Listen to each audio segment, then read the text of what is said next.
There's a crisis going on in Alona, in an area that we have not been to in 250 years. We're going. Hi guys, and happy Friday. Welcome back to Guild Chat. I'm your host Ruby, and we're going to be talking all about the Gryphon today. I have some of our Gryphon devs with us, so I'll let you guys introduce yourselves, talk about what you worked on with the Gryphon, and I want to know if you think the Gryphon is more of a cat or more of a bird. Now we're going to have this fight on camera. Yeah, we will. Roy Cronacher, designer on Mount's team and team lead. Definitely think it's more of a cat. All right. I'm Josh Diaz, game designer, worked on rewards and stuff, and I think the Griffon is more of a bird, but a bird is a type of cat. No, stop that. I already said you can't do that. How about you, Joel? I'm Joel Helmich. Guess I'm looking this way. It's super weird, but like, got a camera. I'm a gameplay programmer. Also did a lot of design work on this thing. Spent a lot of time on it. And it is absolutely a cat. There's no question. Also Griffon Master. Yeah. Yep. Test pilot, etc. Test pilot Gryphon Master and gets the cool seat because you get to fly the Gryphon and none of us are allowed. So, all right, well, why don't we start with one of the things that you guys talked about in interviews this week. We did some interviews with some of our friends at the press, and we talked about why we decided to keep the Gryphon a secret for a while. So can you give a recap for those people who missed out? Yeah, sure. So we didn't actually know it would be a secret for quite a while. So it was a secret from you? Yeah, even from us. We just kind of were developing. We knew we wanted to do 5 mounts from the beginning, and kind of planned that from the beginning. We looked at like what train types we wanted different ones to accomplish, and we knew we always wanted to attempt an aerial kind of mount. But we definitely didn't know we wanted to have it hidden until fairly deep into the process when we were looking for a potential reward or something really cool to have as a surprise for players at the end of the expansion. Yeah, one of the rules we kind of set for ourselves developing Path of Fire was that like we should try to delight the players, and so when we started seeing what Roy and Joel and the Mounts team were doing with the Gryphon, some of us were really struck with the idea that like this is like a pinnacle of Path of Fire. This is an amazing example of what we wanted to do with Mounts and what we believed we could do. And it felt like a good capstone. And so trying to think about what makes this special, and how do we keep it special without breaking the rest of the game, or without breaking the sequence and the story pieces we'd put together. And so it kind of came out of that process. That makes sense. I do have to say it feels weird to say 5 mounts. Yeah, right. We had to hide that for so long. Yeah. And actually an interesting point on that is that after Path of Fire went live, none of us touched the collection on live. Nobody here at ArenaNet did anything to the collection on live until one of you guys had unlocked it, because that opened it up into the API, and we wanted you guys to see it in game. So we had to wait.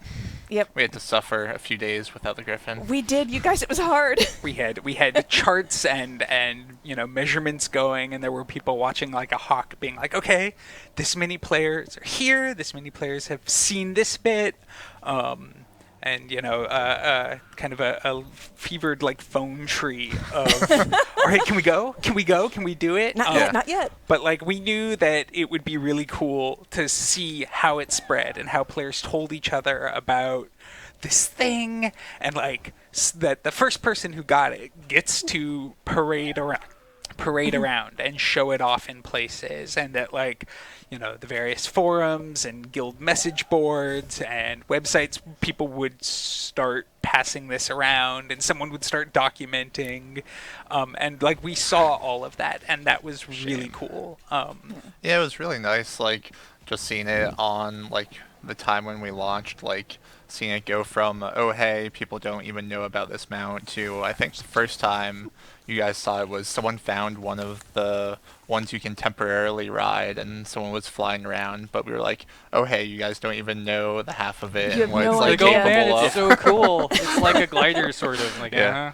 Then everyone found beat the story and found the collection and then started working through it. Then when you guys finally unlocked it and saw its full potential with the masteries, it was really cool to see some of those videos start to come out. Yeah, that was amazing. I did see there was a player comment that I loved. Somebody was saying, they're riding around, they're on their mounts, and they're like riding around on their jackal, like, hello, peasants, looking at the people. And then a griffin flies overhead, and they're like, oh, never mind.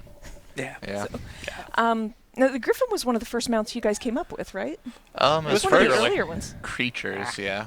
It was, I'm not was blind the with that. first? No. No, Okay. No, Raptor was Raptor's the definitely first. Yay. Because we started prototyping with the Raptor. But we definitely knew we wanted to do a Griffin as one of the first mounts that we did. Like, we had to look for a creature that would work as something that can run quickly along the ground and fly through the air. So it's kind of limiting of like what kind of creature we can actually do.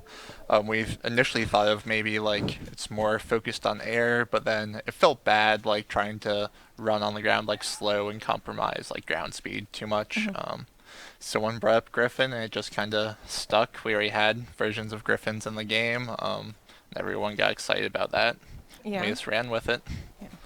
And I'm just going to take this as a personal favor. I don't care that it actually wasn't, but the Griffon was going to be the fourth mount. Jackal was going to be like the cool fifth mount. Yeah, well, I mean, that was back when it couldn't do any dives or anything cool like that, right? Yeah, that was a while So it was just back. kind of like, oh, it can flap a couple times. That's sort of neat. We Yeah. weren't really sure. Like we didn't think it'd be super amazing. It was just like, oh, this is cool. Well, it feels weird. I keep feeling I need to turn around and talk to you guys. But the You're camera's totally here. fine. But the camera's here. And so the idea was the Jackal would be the sort of master of the desert. Like once you got him, it's like, okay, now you can unlock everything. Yeah. And so this goes back to the, it's kind of all tied into this became the secret mount, where initially it was going to be the fourth, and then we messed around with it and realized, well, it's okay, but it's not super compelling. I keep doing this. It's very hard not to do It's this. okay. I promise. And so we kind of was like, well, let's go back to the drawing board, try to make it a little better, more interesting. And so I prototyped out the whole dive mechanic and stuff. I like it. And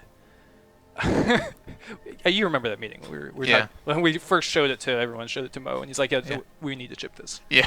Everyone had Really? so much fun. And it was funny because I'd spent a couple nights before my partner in crime, Darren, and I were. It's like, okay, well, let's make this thing stupid. Let's like make it as fast as we can.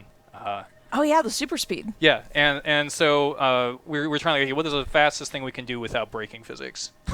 And like we found because if you can go too fast, you end up going through walls and stuff, which is funny. But we didn't want that, so we picked, okay, here's a safe number that's about as high as we can get it. It's going to be too high; they're going to tell us to slow it down. There's no way we can ship this. And then we showed it. And he's like, and then we ship shipped it. That's right. There was a point where its top speed would like take it through the terrain, wasn't there? Yeah, then we Yeah. had to dial it back a bit. I mean, But we I'm still a picked a little number we sad. thought was too big. Yeah. Good. Oh, go. Thinking like, yeah, if we overshot it, then we'd be told to back off to where we actually wanted it. So like the one of the first rules of tuning is like go twice as big or twice as small as you think you need, just to get a sense of the feel. Yeah, well, because and it turns out that was right. If it's too close initially, then no one's going to tell you to adjust it in order to get to the right spot. Yeah. But you know it's doing well when you have a playtest and everyone's just kind of like laughing and having fun, and Yep. we're not even at the polished version yet. That's perfect.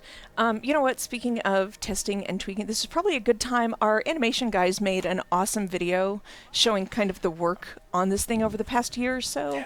So let's peek at that really quick because I kind of love it. I can watch TV. You watch TV. Yeah. Sit around the campfire. This is way back in August 2016 it started. Yeah, we've been Yeah, it's- prototyping it for a while. It's easy to forget how primitive it was, like with all the transitions and stuff. Yeah, look at That's the those best. polished animations. I think I can see the strings. Shoutouts to the animation team. They've done an Seriously- amazing job. Come a far way from this. Seriously, watching the progression and how it used to look is just incredible. It's easy to forget. Like I used to test things when it looked like this, and I kind of Yeah, my brain it's always just sort of tuned that out. tough to try and like imagine what it'll look like when you're like making these movement sets for the creature and like what it'll actually look like in the polished version. Yeah, and you can actually see the progression of it getting less clunky and awful. Yeah. Actually having animations for all the transitions. Imagine that. Oh, this... Yeah, you see the jitter on the motion. I had to smooth that out too. Good There's one in times. particular that I'm waiting on that I love. Yeah. That one. Just getting stuck in the ground. Yes. That was probably before we even had the material effect for fading out the mounts. Probably, yeah.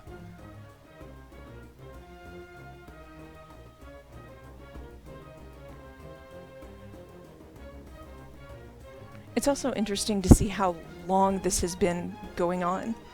And it's not just something that we threw together. Does it feel like longer? Poor Joel.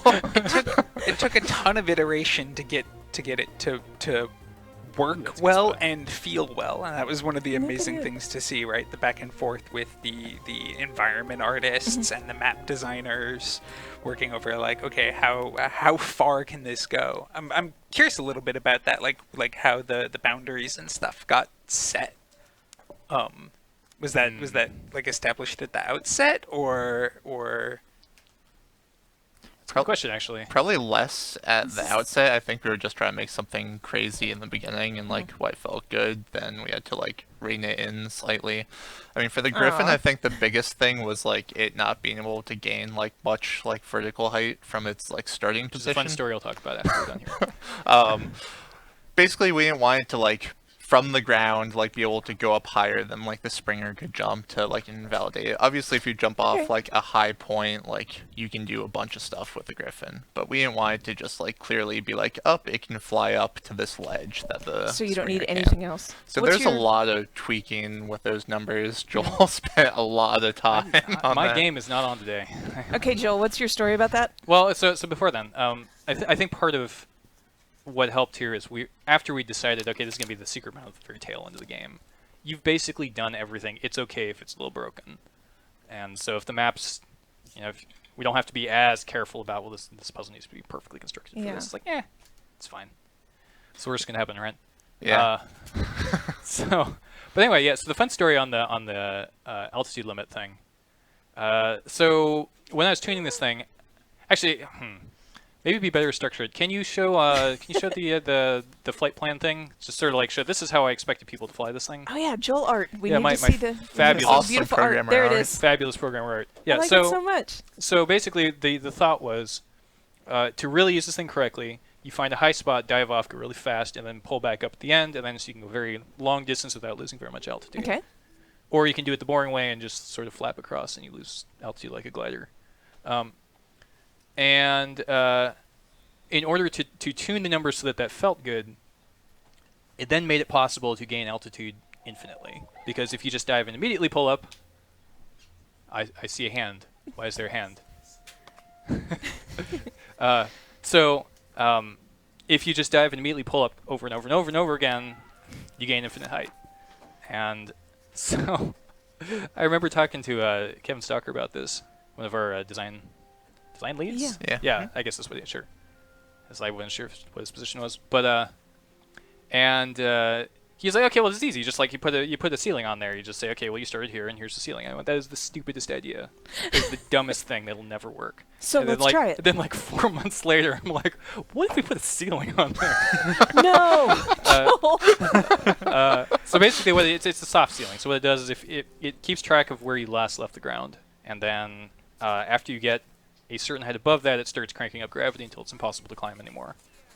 And that seems to mostly work. Most people can't really tell it's there, which is perfect. Yeah, so that is how we sort of protected against just start from the ground and go all the way up to the top of the map. There's a lot of work that went into like subtle things like that, where it's like a lot of you guys might not realize or might be apparent, but a lot of it was like set up that way. So there's a lot of stuff in the background helping to regulate like how high you can go, a lot of the nuances with the feel of the mount, all that just really like culminates into that experience of flying around. And make it feel like it makes sense. Like that takes I know that took a long time, and I'm still not very good at it, but it's clear like, oh, I need to move a little more like this. Yeah. So if you're clumsy, then it's okay, because so are we. Yeah, it's tough to really get something like this to feel natural, especially in just not ground movement, but also air movement, since you have like a 3D space to move around in.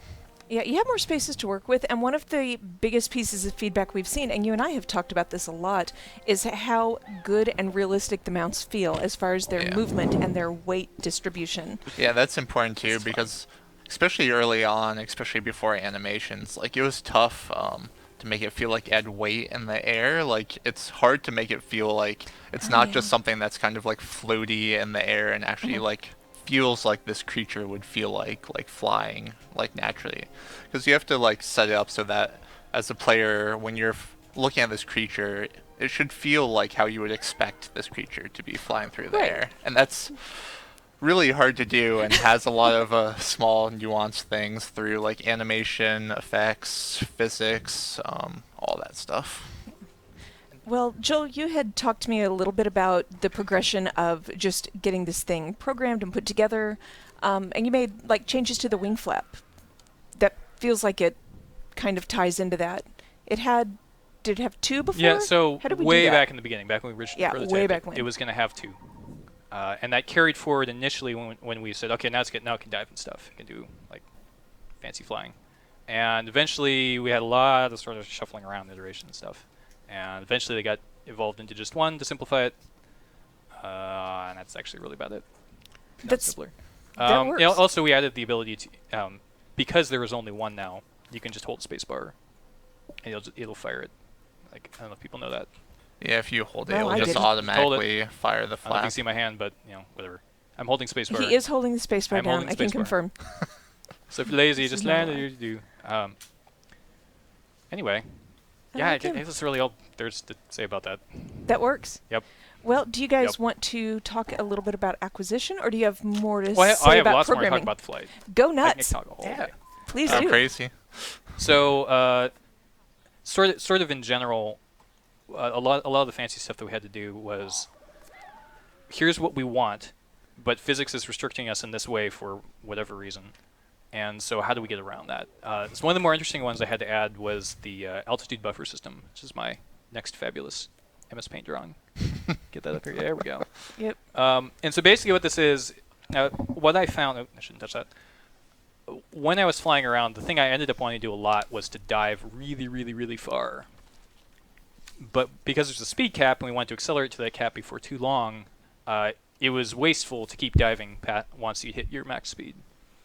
And so what I did is I added a system where after you've hit your max speed, it remembers this is how much further you've fallen. And then when you go to pull up again, as long as that number is not 0, it drops the gravity drastically. So you can get most of that height back, which is an altitude buffer. That's what I called it. So you can see this very high-tech graph. There are some sections where it's like, here is where you're accumulating buffer. And on the other end, it's like, and here's where you're consuming it. And that's how you end up basically back up where you started. I don't need an Excel spreadsheet. This does the job. It's I can tell exactly very what you're high-tech. talking about. I like it. So if we get, even this is high enough probably. And so I've probably accumulated, I don't know, 1,000, 2,000 units of buffer there. And I get it all back. Nice. I mean, pretend that it does. It's kind of hard to show. It's totally working. Totally working. A lot of work We in the believe you. background. Yeah. to make that There's a happen. lot happening. That's the objective, is right. Nobody knows that it's happening. Really, the very first thing I had to do was really this is a series of physics lies here. This is all fake physics. But in order to do the pull out and maintaining your speed, what it does is it just, after you get over a certain speed, it just remembers this is how fast you're going, and then says you will keep going this fast minus whatever friction slows you down. So I can't, when I'm flying straight, I can't accelerate up to his maximum speed. But when I dive and then pull out, because I was going that fast, you'll say, okay, well, you were going that fast, so I'll give it to you. When I turn really hard, it remembers, okay, well, you were going that fast, I'll let you keep going that fast. So it simulates having the pressure of the air and such pushing you up as you take a hard bank. But it's not actually, we're not simulating everything. It's all pretending. It's the magic of game. Lots of magic. Pretending. Stay in school and study your mathematics. Yeah, and then throw them all out when you work in games and pretend that. Just create your own rules. Another really fun one. Seems to have worked out well. So earlier on in the thing, I was flying around low over the water and stuff, and one of the things I found was really fun to do is to fly super low. You dive really far and then you pull out level, and then you fly really far and then you pull up again. And in order to encourage that, and I bet most people don't know about this, if you get low enough, I drop your terminal velocity. So it's basically, it simulates a ground effect where you get the cushion of air underneath you. But you didn't even know about that. Yeah. It's one of those really subtle things. So the actual most efficient thing to do if you're low over a body of water or something else that's very flat is to get low enough that it probably kicks in right around here. And so you don't lose very much altitude, and then at the very end you can pull back up again. Yeah, it creates that cool feeling of just going over water. So my only regret there is I never got on the tech to do water flying up behind you. Maybe eventually. Maybe eventually. I really wanted to do that. It's funny, Darren awesome. actually mentioned that to me still. He was like, you guys have to do that. It would be super good. Did you tell him that he has to invent the time to make it happen? Well, I mean, someday. It's on the table. One of these. Joel. 24 minutes. 24 minutes. We made it. This is why it's so awesome working with this team. The level of detail and thought and no. We're going to someday work on simulating the water splashing behind you. That's just really cool. That would look incredible. Mm-hmm. That would look so cool. And I kind of want to figure out a way to hound you into doing it now, because I have control over your time. We've got oh no, Joel! Famous last word. we've got this effect, and you just scale it up, and then it's exactly like that. So. Can we remove that in post? One line of code, right? Oh no. I like the look of horror on everybody's face as soon as Joel was like, I'm it's a easy. programmer. This is easy. When they say that. That was fantastic. So beyond the rooster tail over the water that we have not made, but it's easy. Mm-hmm. Apparently. Super. What else on this, Gryphon? Or were those your highlights? I mean, I think those are the good ones. There's a lot of other ones. just nitty-gritty details that I don't remember offhand. Well, that's like you said, there are so many tiny little things going into this to make it feel... There is. There's lots of like little bits of tuning. And there's lots of time you can spend perfecting flight. I know there's adventures in each of the maps, and we've even had people internally, like Lisa and Rob, go and compete for the best times within fractions of seconds. Yeah. I used to be the best at Gryphon, and then impressive. Then they started making adventures, and I was still working. No. The practice they put into making sure the adventures were tuned was serious hours of gameplay. I actually tried to beat their scores on a couple of them, and I was like, I just they're don't really even know good. how they got those times. Oh my gosh. Well, they're a tiny bit competitive is the thing. Just a little. A little bit. I do like how we put those adventures in with the goal of making... I'm going to say making players get better. You have to get better. not just get better, but learn the mechanics. Yeah, right? to get a good feel for it. When we saw, okay, well, this is how the Gryphon is composed at the beginning as you're getting the masteries, and then at the end, right? Some folks got very good at it very quickly, and some of us did not. And we knew that, similarly, some players would want a place to practice, a place to use it. That was true with all the mounts, right? Building the mount camps and making sure there's an environment that's suited to teach you the different types of jumps and bounds and movements that they're capable of. And since the getting the Gryphon required such a big array of things, we thought okay, we should be able to teach that in a lot of different places.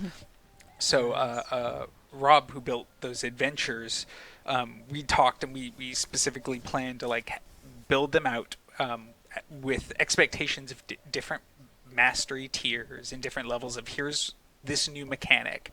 Let's make sure that you learn it. Not just we have some text that tells you what it is, right? But show that you can use it, and then we'll complicate it, and then you can use that complication, and then it moves on. So you get more proficient at this by doing it. So well, they kind of naturally almost force you to use the mechanics. Like if you didn't know about like diving, I know one of the adventures I can think of, you have to dive like right in the beginning, and it's like if you don't dive, you're clearly gonna miss that checkpoint. So it kind of makes you kind of figure out like, oh, how do I actually get that? Then it kind of like all clicks. Then it's like, how do I like make this more efficient and go even faster, and keep up my speed as high as possible throughout all these different pull-ups and dives and all that. And similarly, like I think this is something we did well in a couple key places, right? Was that it was based on feel. Yeah. Right. That it was like, okay, we want it to feel this way. Moving, and then we want learning it to feel this way. We want players to be aware of these awesome things and feel like they're confident to go take them out. Yeah. And so the adventures provided a little like training ground for it, but coming at the and it was very much like you guys would show like, here, this is how it works now, and they'd go and tune and be like, yeah, it still feels good. We'll make a little more drastic change or add a new piece to this mechanic, and they'd go back and iterate again. Yeah, there was a lot of back and forth, and I think it turned out really well. Yeah. It helped definitely even push Gryphon to make sure it was as good as it could possibly be. And I think Adventures really showed too, like those are all real fun. I enjoy playing them a bunch. And this isn't necessarily Gryphon specific, but I am a huge fan of how we did acquisition of all the mounts, where you learn its mechanics as you pick it up. So it's really nice that we continued that with the Gryphon and took it up a notch, because this is the big cool final mount. And it is more complex and definitely harder to get into, just because it has multiple different things it can use. You can use like wing flaps in different scenarios, like pulling up or diving, or just to maintain altitude. So there's a lot more variety of like what you can do with the in-flight movement. But while y'all were planning like how good does this thing feel, there were also folks thinking about like, well, where does it come from? Why is it here? And why is there this thing that's this awesome in the world? And how will players discover it? Quick important note, sorry, we're not going to spoil the story, so you're safe. You don't have to leave. We are very careful about not spoiling the story for those of you who haven't finished it. Carry on. Sure thing. Good warning. But so we thought, we knew like, okay, this is going to be a secret. This is going to be something really special and come at the end. We thought of some of the connections and the historical place, the story behind it, and we worked on developing a home and making sure that like, okay, across the map, so here are these story beats that we want, world beats that we want to draw attention to, and we need to tie some threads back together and like make this make sense. And similarly, like with the adventures and with the mount itself, it was this process of like, I think we can do a little more. I think we can push this ahead. And so there was almost this sense of one-upsmanship, where like it'd be like, oh, they've added this animation, feels really cool. Look at the state it's going here. And we'd be like, maybe we need to think a little harder about this, right? Maybe we need to push, add something here. It was interesting too, right? Like having to keep it basically hidden until like the end of the expansion, and how you like basically lay that out for players as something you keep hidden, but also something that's like discoverable when you get to that point. Yeah. We knew. We knew like the first person would have to find it somehow, and then folks would be able to hear it from people in their guilds, from people on the maps, to be able to look it up. But it's important see people with it. That there's a way wholly on your own to discover it, and it may not be obvious. It's not gonna be as crystal clear as it would be looking it up, but there are clues and hints, and that's something that in Guild Wars 1 there were a couple of really great examples that are held up as like, these things you should push for and do. The Black Moa, for I instance. knew it. I was like, say it. And so keeping that in our minds about like this is the kind of stuff that we should be pushing and building for, and how do we make this work? How do we make something that feels like you're exploring? How do we make something that feels exciting to pursue and worthwhile on its own? There's things like it's expensive to earn, but we want to make sure that it feels like it makes sense, where that's coming from, why it's worth it.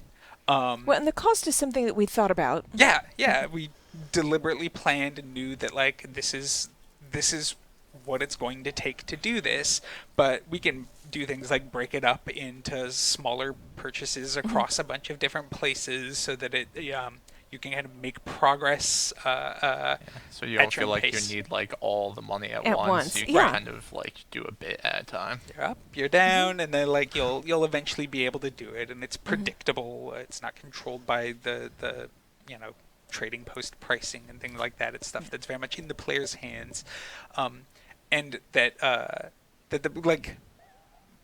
the majority of the player's time and energy, and we did a lot of modeling to figure this out, but the majority of your time and energy is actually going to be spent playing things to get this. Which is kind of the goal. Yeah. So It was interesting, like going through playing different pieces of content that you might have not explored, or like different sections of maps. Like going through it all. Coming back and seeing things a little differently, and like now you've got several of the other mounts. Yeah, or definitely helps to have the other mounts too. Yeah. Like on live when I went through, like having all the other mounts upgraded definitely made my life way easier. Yeah, we thought a lot about making sure that some of the key hubs felt like there were 2 or 3 different experiences you'd get of each one when you came back at a certain tier at a certain place, that like, oh, now I can come in this way. Oh, Amnoon has a lot of flat rooftops.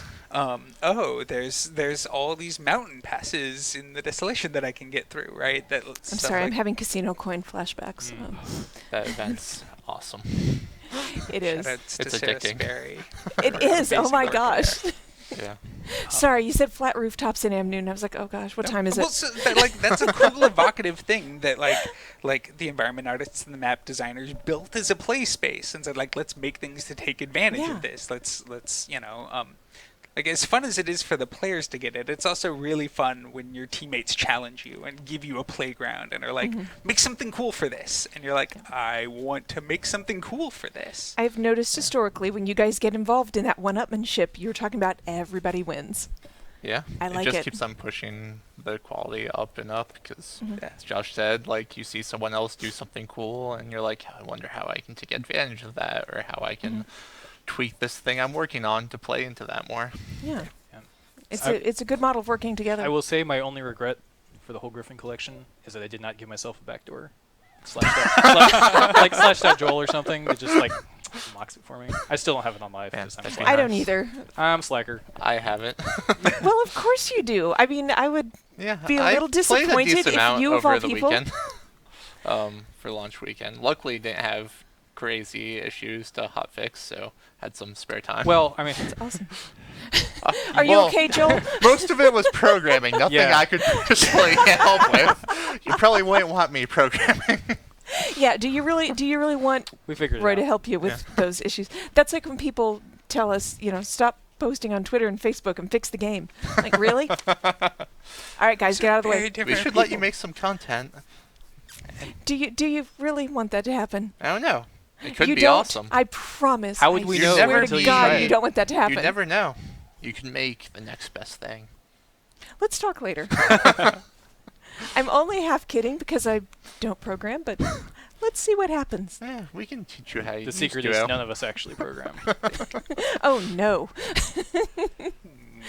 All right, so I do want to talk a little bit about the masteries on the Gryphon because they're kind of great. The first one is mounting in midair. Yep. Yeah, that was me. You're welcome. Which I just thank you, Soaring Rescue. I was like, oh gosh, what's it called?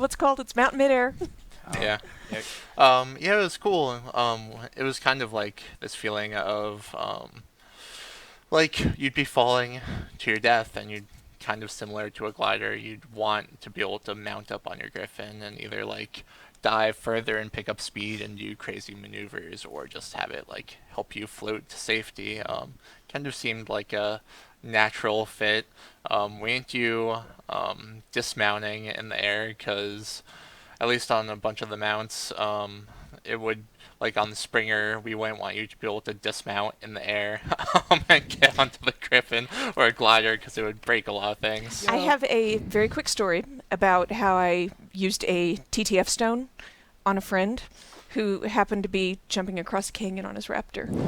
And so yeah, I would have really liked the Gryphon at that point. Yeah. Suddenly I was falling to my... I felt like Wile E. Coyote, I swear to God. The reality of the whole thing, though, is I thought it would look cool. Yeah. All right. Like, it's just... I'll do Well, it. let's see. Yeah, it's cool, too. Did you do it and I missed it? Jump off. Whoosh, It like does Have look it cool. appear under just- you. Where did Start that come flying out. from? I have a really so big good. bag. I mean, that was I have the 32 slot bag. I mean, honestly, that's what like half the things in here are about. It's like, well, it looked cool. Let's do it. Yeah. I You mean, know that's what? where It a lot of works. ideas come from, is like, we think this would be like really fun or look cool, and it's like, Yeah, try it yeah, out, glider. it feels good, then Make we're like, video go for it. games, not like Oh, that was awesome. international shipping software for a Yeah. reason. Right? Oh, man. Because it looks cool. All right, next one is the rapid dive, which we've seen and I love. Yeah. Well, the second, it's the basic dive, and then it's got the boost on the third.